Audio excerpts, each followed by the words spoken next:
37 Big Boss Season 7 Malayalam. First of all, happy birthday to our Mammukka. മമ്മൂക്കയുടെ birthday ആണ്. മലയാള ഇൻഡസ്ട്രിയിലെ ഒരു legendary to got എന്ന് പറയാം. അതിൽ ഒരു ഗോട്ട് മമ്മൂക്ക, മറ്റൊരു ഗോട്ട് ലാലേട്ടൻ. സോ അതിൽ ഒരു ഗോട്ടിൻ്റെ ബർത്ത്ഡേ ആണെന്ന്. Happy birthday Mammookka. ഒരുപാട് മൂവീസ് ഞങ്ങൾ വെയിറ്റിംഗ് ആണ് മമ്മൂക്കയുടെ. അതിൽ ഇനിയിപ്പോൾ വിനായകൻ്റെ കൂടെ ഒരു ജിതിൻ ഡയറക്ഷനിൽ വരുന്ന ഒരു പടം ഞങ്ങൾ ഭയങ്കര എക്സൈറ്റഡ് ആണ്. അതിനെക്കാട്ടി ഏറ്റവും കൂടുതൽ എക്സൈറ്റഡ് ആയിട്ട് ഞാൻ വെയിറ്റ് ചെയ്യുന്നത് മഹേഷ് നാരായണന്റെ പാട്രിയോട്ട്. മമ്മൂക്ക, ലാലേട്ടൻ, കുഞ്ചാക്കോ ബോബൻ, ഫഹദ് ഫാസിൽ, നയൻതാര, ഒരു മൾട്ടി സ്റ്റാർ ഹെവി ബഡ്ജറ്റിൽ വരുന്ന മഹേഷ് നാരായണന്റെ ഡയറക്ഷനിൽ വരുന്ന ടേക്ക് ഓഫിന്റെ ഒക്കെ ഒരു ഡയറക്ടറാണ്. സോ ഭയങ്കര എക്സ്പെക്ടേഷൻ ഉണ്ട്. അങ്ങനെ ഏതെങ്കിലുമൊക്കെ ഒരു ടീസറോ ട്രെയിലറോ എന്തെങ്കിലുമൊക്കെ വരുമെന്ന് വിചാരിച്ച് ഒന്നും വന്നിട്ടില്ല. കാരണം കഴിഞ്ഞൊരു ഫ്യൂ മന്ത്സ് ആയിട്ട് മമ്മൂക്ക വാസ് അണ്ടർ ട്രീറ്റ്മെന്റ്. എന്താണെന്നുള്ള റൈറ്റ് ന്യൂസ്, റൈറ്റ് കാര്യങ്ങളൊന്നും അറിയില്ല. But Mammookka is all okay now. ഇന്ന് ഇൻസ്റ്റഗ്രാമിൽ ഫോട്ടോ ഷെയർ ചെയ്തിട്ടുണ്ട്. സോ മമ്മൂക്കയുടെ ഒരു കംബാക്ക്, അതായത് ഹെവി കളക്ഷൻ കിട്ടുന്ന ഒരു മൂവി പെട്ടെന്ന് തന്നെ ഉണ്ടാവട്ടെ. കഴിഞ്ഞൊരു 3-4 പടങ്ങൾ തിയേറ്ററിക്കലി വലിയ സക്സസ് ഉണ്ടാക്കിയിട്ടില്ലെങ്കിലും ഇനി വരുന്ന ഒരുപാട് പ്രൊജക്റ്റുകൾ ഭയങ്കര എക്സ്പെക്റ്റേഷൻ ഉള്ളതാണ്.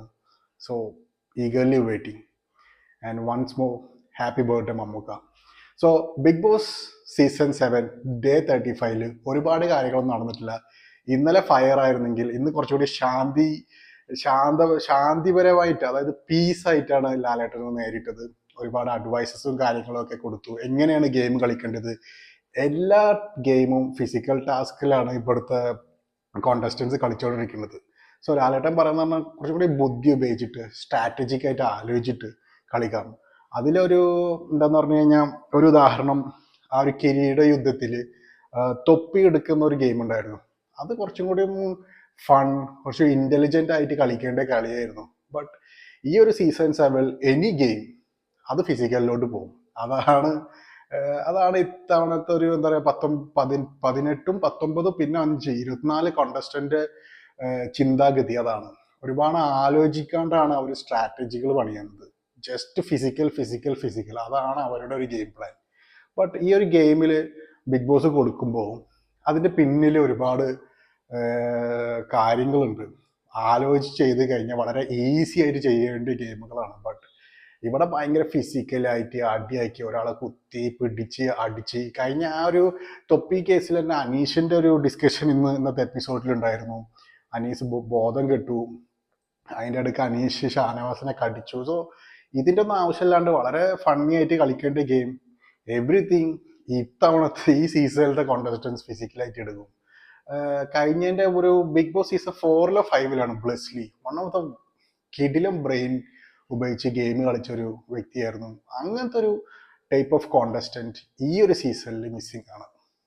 സോ ഇന്ന് ലാലേട്ടൻ ഒരുപാട് കഴിഞ്ഞ എന്താണ് നൂറനെ അപ്രീഷിയേറ്റ് ചെയ്തു. കഴിഞ്ഞ നൂറാണ് മറ്റേ റൗണ്ടിൽ നൂറ ക്യാപ്റ്റൻസിയിലുള്ള ടീമാണ് ജയിച്ചത്.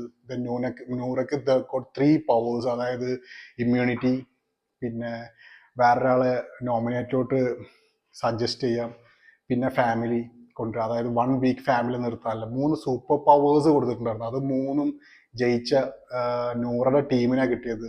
സോ നൂറയ്ക്ക് അപ്രീസിയേഷൻ ലാലേട്ടൻ കൊടുത്തു. സോ അതൊക്കെ ആയിരുന്നു ടാസ്കിനെ കുറിച്ചിട്ടുള്ള കാര്യങ്ങളും ഇതൊക്കെ ചെയ്തത്. പിന്നെ പോയതെന്ന് പറഞ്ഞു കഴിഞ്ഞാൽ മെയിനായിട്ട് കഴിഞ്ഞ വീക്കിൽ നടന്ന കാര്യം, മറ്റേ ബാത്റൂം ഏരിയയിൽ മറ്റേ സോഫയുടെ അവിടെ വെച്ചിട്ടുള്ള ക്ലോത്ത്, ആര്യൻ്റെ വൈറ്റ് ഷർട്ട് അത് ഫ്ലോറിൽ ഇട്ടിട്ടുണ്ടായിരുന്നു. അതൊരു വലിയ ഇഷ്യൂ ആയിരുന്നു കഴിഞ്ഞ എപ്പിസോഡിൽ നടന്നത്. സോ അതിനെ കുറിച്ചിട്ടുള്ള ഒരു കാര്യങ്ങളും ഇതൊക്കെ ലാലേട്ടൻ എല്ലാവരോടും ചോദിച്ചു. എനിക്ക് തോന്നിയതെന്ന് വെച്ച് കഴിഞ്ഞാൽ ലക്ഷ്മി കുറച്ചുകൂടി ഭയങ്കര ബോസി ആയിട്ട് എനിക്ക് തോന്നിയത്. മൂപ്പരാൾ ഇപ്പൊ തെറ്റ് ചെയ്ത് കഴിഞ്ഞാലും സോറിയും അപ്പോളജീസ് പറയാൻ റെഡിയല്ല. ഭയങ്കര ഡൊമിനന്റ് ഒരു ബോസി ആയിട്ടുള്ള ഒരു ക്യാരക്ടർ എനിക്ക് ലക്ഷ്മിനെ ഇതുവരെ തോന്നിയിട്ടുള്ളത്. ഇനി അറിയില്ല മുന്നോട്ട്. ഇതുവരെ എനിക്ക് തോന്നിയിട്ട് അങ്ങനെയാണ്. മൂപ്പരകൾ അത് പറയുന്നതാണ് ശരി, മൂപ്പരകൾ ചെയ്യുന്നത് ശരി. ഇതുവരെ ആ വീട്ടിൽ പ്രവർത്തിക്കുന്നതും അവർ ചെയ്യുന്നതും ഒക്കെ തെറ്റാണ്. ഇനി ഞാൻ വന്ന് കാണിക്കാം എന്താണ് സംഭവങ്ങൾ, എന്താണ് അവിടുത്തെ പുതിയ ഹാബിറ്റ്സ് കൊണ്ടുവരാൻ നോക്കുന്നു. അതായത് ഈ ഒരാള് പുതിയ കാര്യം കൊണ്ടുവരാൻ നോക്കുമ്പോൾ അയാൾ പെർഫെക്റ്റ്ലി ഓൾ റൈറ്റ് ആവണം. ഇത് സ്വന്തമായിട്ട് ഓൾ റൈറ്റും അല്ല, എന്നാൽ ബാക്കിയുള്ള ആൾക്കാർ ചെയ്യുന്ന കാര്യങ്ങളും ഒക്കെ റോങ് ആണെന്നുള്ളത് പോയിന്റ് ചെയ്യുന്നുണ്ട്. സോ ലക്ഷ്മിനെ കുറിച്ചിട്ട് എനിക്ക് പറയാനുള്ളതെന്ന് പറഞ്ഞു കഴിഞ്ഞാൽ വളരെ ബോസി ആയിട്ടുള്ള ആളാണ്. ചെയ്യാൻ ഒരു കാര്യം തെറ്റ് ചെയ്ത് കഴിഞ്ഞാലും അത് തെറ്റാണെന്ന് പറയാനുള്ളൊരു മടിയുള്ളൊരു പേഴ്സൺ ആയിട്ടാണ് എനിക്ക് ലക്ഷ്മിനെ കണ്ടിട്ടുള്ളത്. പിന്നെ ഭയങ്കര ഒരു ബോസി, ഒരു ഡിക്റ്റേറ്റർ മെന്റാലിറ്റിയിലാണ്. അതായത് പറയും ബാക്കിയുള്ളവരൊക്കെ അത് ചെയ്യണം. ലൈക്ക് ഒരു ബോസി, ലൈക്ക് ഒരു slaves bossy type of mind set ആണ് ലക്ഷ്മിയുടെ. പിന്നെ ഐ തിങ്ക് ഒരു എന്താണ്, ആണുങ്ങളെ വിരോധം ചെറുതായിട്ടുണ്ട്. അതും it's well known from her. കഴിഞ്ഞൊരു വീട്ടിലത്തെ ഒരു പ്രവർത്തികളും കാര്യത്തിലും എനിക്ക് മനസ്സിലായതാണ്. സോ ആ ഒരു കേസിൽ പിന്നെ എല്ലാവരുടെ അടുത്തും അക്ബറിനോടായി കഴിഞ്ഞാലും അനീഷിൻ്റെയോടായി കഴിഞ്ഞാലും ബിന്നിയോടായി കഴിഞ്ഞാലും എല്ലാവരുടെ അടുത്തും ലാലേട്ടൻ ചോദിക്കുന്നുണ്ടായിരുന്നു എന്തായിരുന്നു പ്രശ്നം. ഇപ്പൊ പെട്ടെന്ന് ഒരു 5 വൈൽഡ് കാർഡ് എൻട്രീസ് വന്ന് വീട്ടിലോട്ട് കയറുമ്പോൾ ദേ കാണ്ട് എസ്റ്റാബ്ലിഷ് എ ന്യൂ റൂൾ. പെട്ടെന്ന് ഒരു റൂൾ അവിടെ വീട്ടിലോട്ട് ഉണ്ടാക്കാൻ പറ്റില്ല. കാരണം ഓൾറെഡി ആ വീട്ടിൽ താമസിക്കുന്ന എക്സിസ്റ്റിംഗ് ആയിട്ടുള്ള ആൾക്കാരുണ്ട്. അവർ ജീവിച്ചു പോകുന്ന രീതിയിലോട്ട് ആദ്യം ഇൻവോൾവ് ചെയ്യണം. അവിടെ എന്താ നടക്കുന്നത് പഠിക്കണം, അവരെ അറിയാൻ പഠിക്കണം. ഇതൊന്നും ചെയ്യാണ്ട് ഇവരേതായിട്ടുള്ള ഒരു പുതിയ സെറ്റ് ഓഫ് റൂള് ഓൾറെഡി അവിടെ ചെയ്യുന്ന കാര്യങ്ങളൊക്കെ തെറ്റാണ്. അങ്ങനത്തെ ഒരു മൈൻഡ് സെറ്റിലാണ് ഇപ്പോഴത്തെ ഒരു 5 മെയിൻലി ലക്ഷ്മി ചിന്തിക്കുന്നത്. അതായത് അവിടെ ഓൾറെഡി എക്സിസ്റ്റിംഗ് ആയിട്ടുള്ള ഹൗസ് മേറ്റ്സ് ചെയ്യുന്നത് എല്ലാതും മണ്ടത്തരങ്ങളും തെറ്റാണ്. They are not hygiene, they are not obedient, they are not discipline, they are irresponsible എന്നാണ് ലക്ഷ്മിയുടെ കരുതൽ. Lakshmi wants to bring new set of ideologies, new set of habits, new set of rules കൊണ്ടുവരണം. അത് എന്നിട്ട് അവിടുത്തെ ആൾക്കാർ അത് പിന്തുടരണം. അതാണ് ലക്ഷ്മിയുടെ മൈൻഡ് സെറ്റ്. സോ അത് ഇറ്റ്സ് നോട്ട് ഈസി. അത് ഒരിക്കലും നടക്കാവില്ല. കാരണം ആ വീട്ടിൽ ഓൾറെഡി എക്സിസ്റ്റിംഗ് ആയിട്ടുള്ള ആൾക്കാരുണ്ട്. അവരവരേതായിട്ടുള്ള ഒരു ലൈഫ് ഇപ്പോൾ ഒരു 10-30 ദിവസങ്ങളായിട്ട് അവിടെ ജീവിക്കുന്നതാണ്. പെട്ടെന്ന് ഒരു കാര്യം വന്നിട്ട് ചെയ്യാനോ എടുത്തിടാനോ ഒന്നും പറ്റില്ല. അതുമല്ല അവിടെ അവിടുത്തെ ആൾക്കാരെ പഠിച്ചിട്ട് അവരോട് എന്താണ് ഫ്രണ്ട്ഷിപ്പോ like get to know them well, എന്നിട്ട് എസ്റ്റാബ്ലിഷ് ചെയ്യുക ന്യൂ റൂൾസ്. അല്ലെങ്കിൽ പിന്നെ എന്തെങ്കിലും അവിടെ മാറ്റേണ്ട ഹാബിറ്റ്സ് ഉണ്ടെങ്കിൽ അവരോട് ആദ്യം പറയുക ഇത് ഇവിടെ നടക്കില്ല, ഓപ്പൺലി ഡിസ്കസ് ചെയ്തിട്ട് എന്നിട്ട് ചെയ്യണം. അല്ലാണ്ട് അവിടെ നടക്കുന്നതെല്ലാം തെറ്റാണെന്ന് പറഞ്ഞുള്ളൊരു പറയുന്നതും ഒരു മണ്ടത്തരായിട്ട് എനിക്ക് തോന്നിയത്. ഭയങ്കര ബോസിയാണ് Lakshmi. So bossy, very bossy. പിന്നെ അടുത്ത വൈൽഡ് കാർഡ് എന്ന് പറഞ്ഞു കഴിഞ്ഞാൽ സാബുമാൻ. He so ചിൽപിൽ. ഒന്നിലോട്ട് ഇതുവരെ വന്നിട്ടില്ല. മൂപ്പറാളേതായിട്ടുള്ള ഒരു ലോകത്ത് പോയിക്കൊണ്ടിരിക്കുകയാണ്. പിന്നെ അത് പ്രവീൺ എന്താണ് സംഭവം എന്ന് പറഞ്ഞു കഴിഞ്ഞാൽ ലൈക്ക് വെരി ഫിയറി പേഴ്സൺ ആണ്. പിന്നെ ബിഗ് ബോസിലോട്ട് മുമ്പുള്ള ഒരു ഗെയിം എന്താന്ന് പറഞ്ഞു കഴിഞ്ഞാൽ എനിക്ക് ഇതുവരെ പിടുത്തം കിട്ടിയിട്ടില്ല. എന്താണ് ഇമ്പാക്ട് മൂപ്പരാള് എന്ന് പറഞ്ഞു കഴിഞ്ഞാൽ wild card entries is right, ബാക്കിയുള്ള ഓൾറെഡി അവിടെ എക്സിസ്റ്റിംഗ് ആൾക്കാർ തെറ്റ് എന്നൊരു ചിന്തയിലൊരു സോർട്ട് ഓഫ് പേഴ്സൺ ആണ് പ്രവീണും. പിന്നുള്ളത് ജിഷിൻ വന്ന് ചെയ്ത എല്ലാ ചെറിയ പ്രശ്നത്തിലായി കഴിഞ്ഞാലും വലിയ പ്രശ്നങ്ങൾ ചുമ്മാ എല്ലാത്തിലും കയറി ഇടപെടണം, എന്നിട്ട് സ്ക്രീൻ സ്പേസ്. അതാണ് ജിഷിൻ. പിന്നുള്ളത് മസ്താനി വൺ ഓഫ് ദി, ഈ 4 പേരിൽ കമ്പയർ ചെയ്യുമ്പോൾ Mastani is the most irritating wild card entry in big boss season 7. ഭയങ്കര അറഗന്റ്, മുഖത്തൊക്കെ പക്ക ജാട, ഭയങ്കര അറഗന്റ് ആയിട്ടുള്ളൊരു കോണ്ടസ്റ്റന്റ് ആണ് ഈ ഒരു വൈൽഡ് കാർഡ് എൻട്രി മസ്താനി. ലാലേട്ടനോട് സംസാരിക്കുമ്പോൾ ആയി കഴിഞ്ഞാലും ബാക്കിയുള്ള ആൾക്കാർക്കൊക്കെ ഭയങ്കര പുച്ഛം. ലൈക്ക് ബാക്കിയുള്ള ആൾക്കാർ എന്താ പറയുന്നത് കേൾക്കാനുള്ളൊരു ഇതുപോലെ, മൂക്കാള് പറയുന്നത് മാത്രം ശരി, ബാക്കിയുള്ളതെല്ലാം പുച്ഛം. പിന്നെ റോങ് ഫിസിക്കൽ ജെസ്റ്റേഴ്സ്, അതായത് പക്ക റോങ് ആയിട്ടുള്ള ജെസ്റ്റേഴ്സ്. പിന്നെ ഒരുപാട് കാര്യങ്ങളൊക്കെ പറഞ്ഞു. പീനട്സ്, പിന്നെ റോക്കറ്റ്, എന്താണ് ഡബിൾ ഡാഡി സിൻഡ്രോം. മൂപ്പറാളാണ്. എന്നിട്ട് ഇന്നലെ അപ്പാനി ശരത് ഔട്ടായപ്പോൾ ഒരുപാട് ആഘോഷിച്ചതും, അതായത് മൂപ്പറാൾ പറഞ്ഞ ഇതെന്ന് പറഞ്ഞു കഴിഞ്ഞാൽ I'm so happy because Appani Sarath got evicted. Appani Sarath എന്നെ ഇങ്ങനെ വിളിച്ചു, അതുകൊണ്ട് അത് തന്നെയാണ് അപ്പാനി ശരത് ഔട്ടായത്. ഒരു ഭയങ്കര ഇറിറ്റേറ്റിംഗ്, എനിക്ക് ഭയങ്കര ഇറിറ്റേറ്റിംഗ് ആയിട്ടുള്ളൊരു കോണ്ടസ്റ്റന്റ് ആയിട്ടാണ് എനിക്ക് മസ്താനെ തോന്നിയിട്ടുള്ളത്. ഫസ്റ്റ് ഓഫ് ഓൾ വാട്ട് എന്താണ് ക്വാളിഫിക്കേഷൻ? ഇവർ ഈ മസ്താനിയൊക്കെ വൈൽഡ് കാർഡ് എൻട്രിയിലോട്ട് വരാൻ ക്വാളിഫിക്കേഷൻ ഒരുപാട് ആൾക്കാർ കേരളത്തിലുണ്ട്. കോമണർ ആയി കഴിഞ്ഞാലും ദ വൺ കോണ്ടന്റ് ക്രിയേറ്റേഴ്സ് ആയി കഴിഞ്ഞാലും the one who gives right content, knowledge, information ഇവരൊന്നും സെലക്ട് ചെയ്യാണ്ട് എന്ത് കണ്ടിട്ടാണ് Bigg Boss management selected Mastani? What does she possess to enter Bigg boss house എന്നാണ് എൻ്റെ ഒരു ചോദ്യം. എനിക്കത് തീരെ മനസ്സിലാവുന്നില്ല. വാട്ട് ഡസ് ഷീ പൊസസ്, അതായത് what does she have to enter? ഒരു ജസ്റ്റ് ഒരു ഇന്റർവ്യൂർ ആണോ? അതായത് ഒരു ഇന്റർവ്യൂർ ചെയ്യുന്നിട്ടും ശുദ്ധ മണ്ടത്തരങ്ങൾ, പൊട്ടത്തരങ്ങൾ, അതായത് ആ ഒരു ചാനലിന്റെ റീച്ച്, അല്ലെങ്കിൽ മൂപ്പറാളുടെ പേജിന്റെ റീച്ച്, അല്ലെങ്കിൽ മൂപ്പറാളുടെ യൂട്യൂബിന്റെ റീച്ചിന് വേണ്ടിയിട്ട് മണ്ടത്തരങ്ങളും പൊട്ടത്തരങ്ങളും ബാക്കിയുള്ള ഒരു ഓപ്പോസിറ്റ് ആളോട് ചോദിക്കുന്നതാണോ ഒരു ക്വാളിഫിക്കേഷൻ? മസ്താനി എന്ത് ചെയ്തിട്ടാണ് ഈ ഒരു ബിഗ് ബോസ് ഹൗസിലോട്ടിലോട്ട് എൻട്രി കിട്ടിയത്? അതിനൊരു ക്ലാരിഫിക്കേഷൻ ആരെങ്കിലും എൻ്റെ കമന്റിൽ പറയുകയാണെങ്കിൽ that would be greatly helpful. So Mastani wild card എൻട്രിയിൽ വന്ന ഏറ്റവും ഇറിറ്റേറ്റിംഗ്, ഏറ്റവും അറഗന്റ്, ഏറ്റവും പുവർ ഗെയിമർ ആയിട്ടാണ് എനിക്ക് ഇതുവരെ തോന്നിയിട്ടുള്ളത്. നിങ്ങൾക്ക് എന്താ തോന്നിയതുള്ളത്? Just write below in my comment box. അത് കഴിഞ്ഞ് പിന്നെ നെവിൻ്റെ ക്യാപ്റ്റൻസിനെ കുറിച്ച് സംസാരിച്ചു. ക്യാപ്റ്റൻസി 34 ദിവസം ആ ഒരു ഇത്ര 4-5 വീക്സിൽ ബിഗ് ബോസ് സീസൺ 7 കണ്ട ഏറ്റവും വീക്കസ്റ്റ് ക്യാപ്റ്റൻ. ഡിസിഷൻ എടുക്കാറില്ല, വളരെ ഇറസ്പോൺസിബിൾ. ലാലേട്ടൻ അതാ ചോദിച്ചു, ഇവിടെ ക്യാപ്റ്റൻ ഇല്ലേ എന്നാണ് ലാലേട്ടൻ ചോദിച്ചത്. ഇവിടെ ക്യാപ്റ്റൻ ഇല്ല, കാരണം ക്യാപ്റ്റൻ നെവിനാണ്, നോ ഇമ്പാക്റ്റ്. പിന്നെ ഗെയിം എന്താണെന്ന് അറിയില്ല. പണിപ്പുറ ടാസ്കിൽ ബിഗ് ബോസ് കൊടുത്ത ഗെയിം എന്താന്ന് പോലും മൂപ്പർക്ക് അറിയില്ല. പിന്നെന്താന്ന് പറഞ്ഞു കഴിഞ്ഞാൽ full time 70-80% of the time ഉറക്കാണ്. ലാലേട്ടൻ ഓൾറെഡി മെൻഷൻ സ്റ്റോർ റൂമിൽ പോയിട്ടും കിടന്നുറങ്ങുന്നു. അമ്മാതിരി ക്യാപ്റ്റനാണ് Nevin. So one of the weakest അല്ല, ബിഗ് ബോസ് ഹൗസിൽ ഇതുവരെ കണ്ട ഏറ്റവും വീക്കസ്റ്റ് ആയിട്ടുള്ള ക്യാപ്റ്റൻ നെവിൻ. വെറും അല്ലേ എന്ന് പറഞ്ഞാൽ മാത്രം പോരല്ലോ ബിഗ് ബോസ് ഹൗസ്. ഒരുപാട് ആൾക്കാർ ഈ ഒരു ഓപ്പർച്യൂണിറ്റിക്ക് വേണ്ടി കാത്തിരിക്കുകയാണ്. And still you got the opportunity. എന്നിട്ട് അവിടെ ഉറങ്ങി തീർക്കാനാണോ പോകുന്നത്? ഉറങ്ങി തീർക്കാൻ നിങ്ങൾ നിങ്ങളെ വീട്ടിലിരുന്ന് ഉറങ്ങും, അല്ലാണ്ട് ബിഗ് ബോസ് ഹൗസിൽ ഞങ്ങളെ സമയം കളയാൻ വേണ്ടിയിട്ട് നിങ്ങൾ ഉറങ്ങണ കാണാൻ വേണ്ടിയിട്ടല്ല. So the weakest and the bad captain of Bigg boss season 7 ഇതുവരെ കണ്ടതിൽ നെവിൻ. അത് കഴിഞ്ഞിട്ട് പിന്നെ എന്താ പറയുക, മസ്താനി ഏറ്റവും കൂടുതൽ ഇപ്രാവശ്യം ഏറ്റവും കൂടുതൽ പരാതി കിട്ടിയിട്ടുള്ളത് അബൌട്ട് മസ്താനിയാണ്. അതിലൊന്നെന്ന് പറഞ്ഞു കഴിഞ്ഞാൽ വെസൽ ക്ലീനിങ്ങിനെ കുറിച്ചിട്ട്, പിന്നെ പുറത്തുള്ള കാര്യങ്ങളൊക്കെ ഉള്ളിലോട്ട് പറയുന്നത്, അതായത് പുറത്തുള്ള കാര്യങ്ങൾ ഉള്ളിലത്തെ കണ്ടസ്റ്റൻസിനോട് പറഞ്ഞു കൊടുക്കുക. അതിൽ ആ മെയിൻ റീസൺസിലാണ് മൂപ്പരാൾക്ക് ഏറ്റവും കൂടുതൽ പണി കിട്ടിയിട്ടുള്ളത്. കഴിഞ്ഞൊരു വീക്കിൽ വെസൽ ക്ലീനിങ് ബിഫോർ ഓണം, അതായത് മസ്താനിയുടെ ക്യാപ്റ്റൻസിയിലാണ് അന്ന് കാണിച്ചിട്ടുണ്ട്. ഇത്രയും പ്ലേറ്റും കാര്യങ്ങളും, അതായത് ഒരുപാട് പ്ലേറ്റും കാര്യങ്ങളും കഴുകാണ്ട് ഡ്യൂട്ടി ഫുൾഫിൽ ചെയ്യാണ്ട് കിട്ടുന്നു പോയി ഉറങ്ങി. ഞാൻ കഴുകില്ല, നാളെ കഴുകൂ, രാവിലെയും കഴുകൂല എന്നൊക്കെ പറയുന്നുണ്ടായിരുന്നു Mastani. So that much irresponsible ആണ്.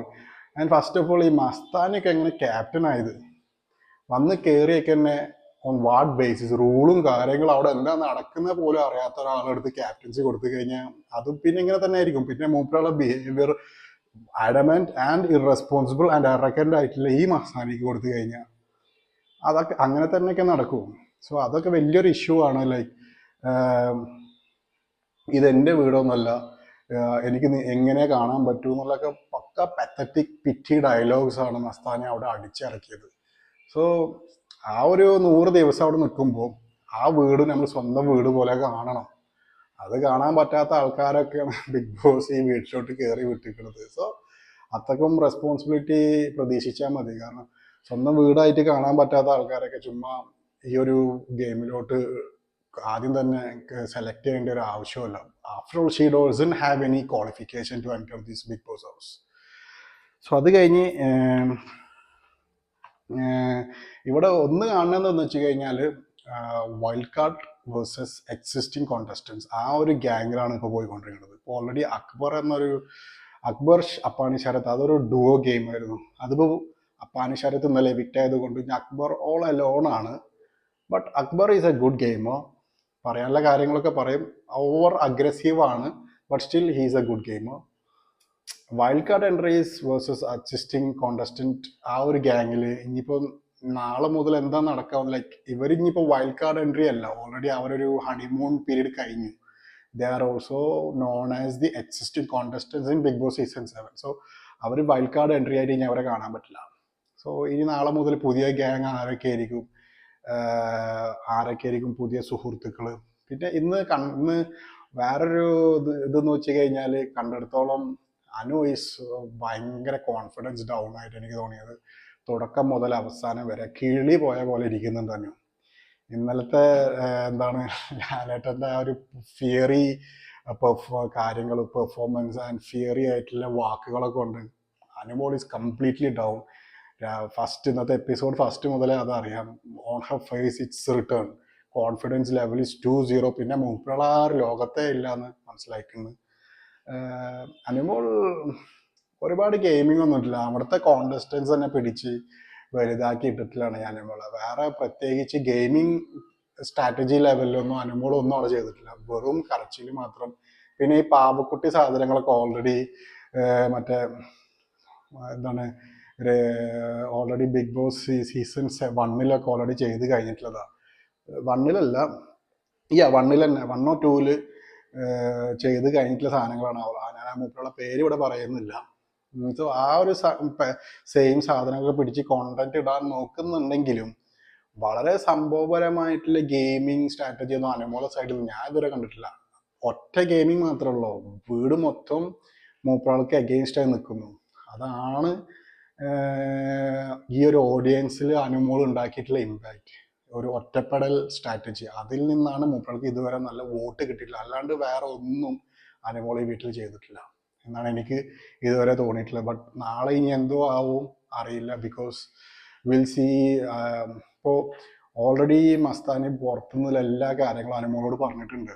സോ അനുമോൾക്ക് അറിയാം പുറത്ത് അനുമോൾക്കുള്ളൊരു ഫെയിമും like the way the vote she gets and also ആ ഒരു ഒറ്റ റീസൺ കൊണ്ടാണ് അനുമോൾ എല്ലാവരും അവോയ്ഡ് ചെയ്തിരിക്കുന്നതല്ല. കഴിഞ്ഞൊരു വീക്കിൽ എക്സിസ്റ്റിംഗ് കോണ്ടസ്റ്റൻസിന് എല്ലാവരും ഭയങ്കര അവോയ്ഡിങ് ആയിരുന്നു അനുമോൾ കഴിഞ്ഞ വീക്കിൽ. അത് നിങ്ങൾ ശ്രദ്ധിച്ചിട്ടുണ്ടോ എന്ന് എനിക്കറിയില്ല, ഭയങ്കര അവോയ്ഡിങ് ആയിരുന്നു. Because she got all the news from Mastani, the fame, the vote she gots. അതായത് മൂപ്പറുടെ പോപ്പുലാരിറ്റി ഓൾറെഡി അറിഞ്ഞിരിക്കുന്നു അനുമോൾ ഫ്രം മസ്താനി. അതുകൊണ്ടായിരിക്കും മിക്ക ആൾക്കാരും കഴിഞ്ഞ വീക്കിൽ അനുമോളെ അവോയ്ഡ് ചെയ്തിട്ടുണ്ടാകുന്നത്. ബട്ട് ഇനി നാളെ മുതൽ അത് ഉണ്ടാവുമോ എന്ന് ഡൗട്ടാണ്. കാരണം ഓൾറെഡി ദ ഗ്രാഫ് ഇവിടെ ആയിരുന്നു അനുമോളെ, ബട്ട് ഇന്നലത്തെ ഒറ്റ എപ്പിസോഡിൽ I think the graph has gone down drastically. ഇനി കാണാം ഇനി എന്തൊക്കെയാണെന്നുള്ളത്. ഗെയിമും കാര്യങ്ങളൊക്കെ നാളത്തെ വീക്കിൽ തുടങ്ങാം. പുതിയ ക്യാപ്റ്റൻ ആരാവുമെന്ന് കണ്ടറിയണം. സോ നന്മമാരായിട്ട് ഇപ്പോഴവിടെ ഒരാൾ നിൽക്കുന്നുണ്ട്. ഒന്നിനും ഞാൻ സിംഗിളായിട്ടാണ് കളിക്കുന്നത് എന്നൊക്കെ പറഞ്ഞിട്ട് അബി വൻ നന്മമരത്തിൽ എന്താണ് അവാർഡ് ഉണ്ടെങ്കിൽ മൂപ്പർക്ക് തന്നെ കൊടുക്കേണ്ടി വരും. അമ്മാതിരി നന്മമരം കാർഡാണ് അബി അവിടെ കളിച്ചുകൊണ്ടിരിക്കുന്നത്. ഞാൻ സിംഗിളായി കളിക്കുന്നത്, ഞാൻ സിംഗിൾ അല്ല, താൻ ഒനിയൽ ഷാനവാസിന്റെ ഗ്യാങ് ആ ടീമിലാണ് താൻ കളിച്ചുകൊണ്ടിരിക്കുന്നത്, അല്ലാണ്ട് താൻ സിംഗിൾ അല്ല. പിന്നെ നൂറ, ആദില, അവരുടെ ഗെയിമിലൊക്കെ നല്ല മാറ്റമുണ്ട്. അത് ഈ ഒരു സീസൺ 7 ഫസ്റ്റ് മുതൽ കണ്ട ആൾക്കാർക്ക് അറിയാൻ പറ്റും. Noora and Adila, they have improved their game. അവർ ഭയങ്കര പ്രോഗ്രസ് ആയിട്ട് മുന്നോട്ട് പോയിക്കൊണ്ടിരിക്കണം അവരുടെ game. That is too good. Especially Noora വേറെ ഒരു നൂറും Adila are good. But if the best ഇപ്പൊ കുറച്ചും കൂടി മുന്നിൽ നിൽക്കുന്നത് നൂറ എന്ന് ഞാൻ പറയുള്ളൂ. അത് കഴിഞ്ഞ് നേരെ പോയത് എന്താണ്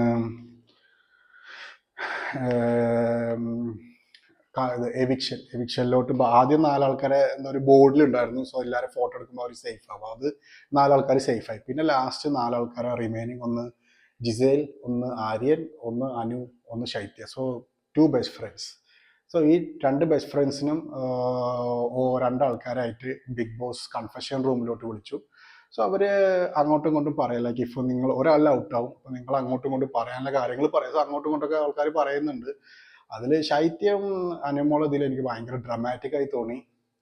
ഷിവാസ് എനിക്കിപ്പോൾ മനസ്സിലാവാതെന്ന് പറഞ്ഞാൽ, ഇതിലിപ്പോൾ ഒരാൾ കരയുമ്പോൾ അനുവിൻ്റെ കരച്ചിൽ കാണുമ്പോൾ അതിപ്പോൾ ശരിക്കും റിയൽ ആണോ അതോ അത് ഫേക്ക് ആണോ അതോ ഗെയിം ആണോ എന്നറിയാത്തൊരവസ്ഥയിലോട്ട് ഞാൻ എത്തിയിട്ടുണ്ട്.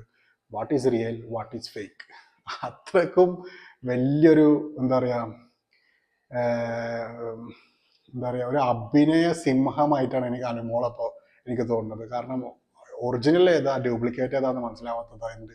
എന്നിട്ട് കൺഫെൻഷൻ റൂമിൽ അവർ അവരുടേതായിട്ടുള്ള കാര്യങ്ങളൊക്കെ പറഞ്ഞു തിരിച്ചു വന്നു. And it was known Shaithya got evicted this weekend. So ഈ ഒരു വീക്കെൻഡിൽ, ലാലേട്ടൻ്റെ വീക്കിൽ 3 പേരാണ് എവിക്റ്റ് ആയിട്ടുള്ളത്. ഇന്നലെ എവിക്റ്റ് ആയത് രേണു സെൽഫായിട്ട് എവിക്റ്റ് ആയി. Second Appani Sarath, third Shaithya. So ശൈത്യം വിട വാങ്ങി ബിഗ് ബോസ് സീസൺ 7. ഇനി അനു ആരെ കൂടെ നിൽക്കും, ആരായിരിക്കും, ലൈക്ക് അനു കഴിഞ്ഞ എപ്പിസോഡിലൊക്കെ ടുവേർഡ്സ് വിത്ത് ജിഷിൻ മസ്താനിയൊക്കെ തന്നെയാണ്. സോ അത് തന്നെ കണ്ടിന്യൂ ചെയ്യുമോ, അതോ she will start A new game with other people, അതായത് അനീഷിന്റെ കൂടെയോ അല്ലെങ്കിൽ വേറെ ആൾക്കാരെ കൂടെയൊക്കെ ഫ്രണ്ട്ഷിപ്പ് പിടിക്കാൻ അനുമോൾ നോക്കുമോ എന്നൊക്കെ നോക്കി കാണണം. നെക്സ്റ്റ് വീക്ക് മുതൽ അതറിയാം, നെക്സ്റ്റ് അല്ല നാളെ മുതൽ അതറിയാം. നൂറ അതില അവരെ ഗെയിം ഇംപ്രൂവ്ഡ് ആണ്. So how they gonna play അതും കണ്ടറിയണം. അക്ബർ ഒറ്റക്കാണ്, അപ്പാനി ശരത്ത് പോയിട്ടുണ്ട്. സോ അക്ബറിന്റെ ഗെയിം സ്ട്രാറ്റജി എന്താവും, ഷാനവാസിന്റെ game strategy, Rena Fathima I don't think so much impact ഉണ്ടാക്കുന്നു. പിന്നെ ലക്ഷ്മിയുടെ game I'm so eagerly waiting. എന്താണ് ലക്ഷ്മി എന്താ ചെയ്യാൻ പോകണമെന്ന് ആ വീക്ക്. ഭയങ്കര ബോസി ടൈപ്പാണ്, ബട്ട് സ്റ്റിൽ മൂപ്പുള്ള ഗെയിം പ്ലാൻ എന്താണെന്ന് നോക്കി ഐ എം സ്റ്റിൽ വെയിറ്റിംഗ്. പിന്നെ ജിസേലിൻ്റെ ഗെയിം, അതുപോലെ ഒനിയൽ, ഷാനവാസ് ആൻഡ് അബി ക്യാപ്റ്റൻ, പുതിയ ക്യാപ്റ്റനെ നാളെ മിക്കതും അറിയായിരിക്കും. സോ അതുപോലെ ഒരുപാട് കാര്യങ്ങൾ നാളെ അറിയാം. പുതിയ ഗെയിം സ്ട്രാറ്റജിയിൽ പിന്നെ പുതിയ ടാസ്കുകൾ വരും. ലാലേട്ടൻ ഓൾറെഡി മെൻഷൻ ചെയ്തു എന്തോ ഒരു പുതിയ ടാസ്ക് വരുന്നുണ്ട്. സോ അതിൻ്റെയൊക്കെ ഒരു പുതിയ വീക്കിൽ it will be quite excited. നല്ല കോണ്ടന്റ് വരട്ടെ, നല്ല കോൺവെർസേഷൻ, നല്ല എൻ്റർടൈൻമെൻറ്റ് വരട്ടെ. സോ ഡേ 36 വേണ്ടി വെയിറ്റ് ചെയ്യുന്നു. എല്ലാവർക്കും ശുഭരാത്രി, ഗുഡ് നൈറ്റ്. ലാലേട്ടൻ പറഞ്ഞ പോലെ ഞാനും പോയി വരാം നാളെ. ബൈ.